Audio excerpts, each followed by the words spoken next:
రాయలసీమకు రై రై అంటూ విజయవాడ నుంచి విమానాలు బయలుదేరనున్నాయి. సీమకు 3వ ఫ్లైట్ కేటాయించడంతో రాయలసీమకు ఫ్లైట్ సర్వీసులు పెరుగుతున్నాయి.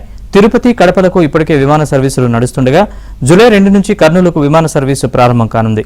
ప్రాంతీయ విమానయానంలో విశాఖ కంటే కూడా సీమకు డిమాండ్ ఉండటంతో ఇండిగో ఎయిర్లైన్స్ రాయలసీమకు విమానాలు నడుపుతుంది.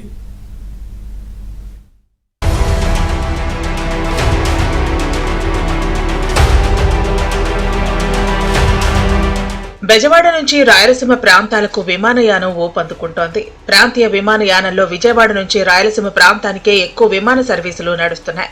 ఇప్పటికే తిరుపతి, కడపకు విమాన సర్వీసులు నడుస్తూ ఉండగా జూలై 2వ తేదీ నుంచి కర్నూలుకు విమాన సర్వీసు ప్రారంభం కాబోతోంది. దీంతో విజయవాడ నుంచి రాయలసీమకు నడిచే విమానాల సంఖ్య 3కు చేరుకోబోతోంది.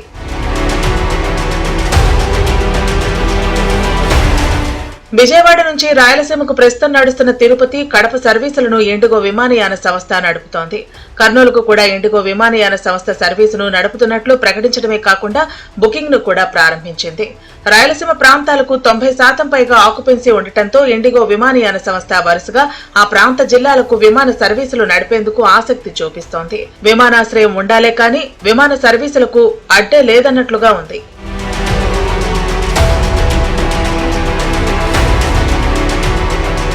అనంతపురం జిల్లాకు కూడా బాగా డిమాండ్ ఉంది. అనంతపురం జిల్లాలో పూర్తి స్థాయి విమానాశ్రయం లేదు. పుట్టపర్తిలో సత్యసాయిబాబా ట్రస్ట్ ఆధ్వర్యంలో ఒక విమానాశ్రయం ఉంది. ఈ విమానాశ్రయం కేవలం వీఐపీల కోసం ట్రస్ట్ కు సంబంధించి ప్రైవేట్ అవసరాలకు మాత్రమే ఉపయోగించడం జరుగుతోంది. సాధారణ ప్రయాణికులకు ఇది అందుబాటులో లేదు. అనంతపురం జిల్లాకు ఉన్న డిమాండ్ రీత్యా ఈ విమానాశ్రయాన్ని తాత్కాలికంగా అయినా నిర్వహించేందుకు చర్యలు తీసుకోవాల్సిన అవసరం ఉంది.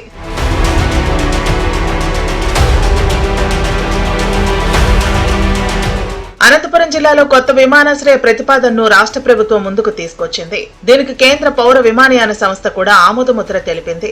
ఈ విమానాశ్రయ నిర్మాణానికి 1200 ఎకరాల భూములు అవసరం కాగా సేకరణ ప్రక్రియలో ఇబ్బందులు తలెత్తుతున్నాయి. భూములను సేకరించి నూతన విమానాశ్రయం నిర్మించే వరకైనా పుట్టపర్తి ట్రస్ట్ ఆధీనంలో ఉన్న ఎయిర్పోర్ట్ ను తాత్కాలికంగా పౌర విమానయానానికి కూడా ఉపయోగించుకునేలా రాష్ట్ర ప్రభుత్వం చర్యలు తీసుకోవాల్సిన అవసరం ఉంది. ఇలా చేస్తే అనంతపురం జిల్లాకు కూడా విమాన సర్వీసు ప్రవేశపెట్టే అవకాశం ఉంది.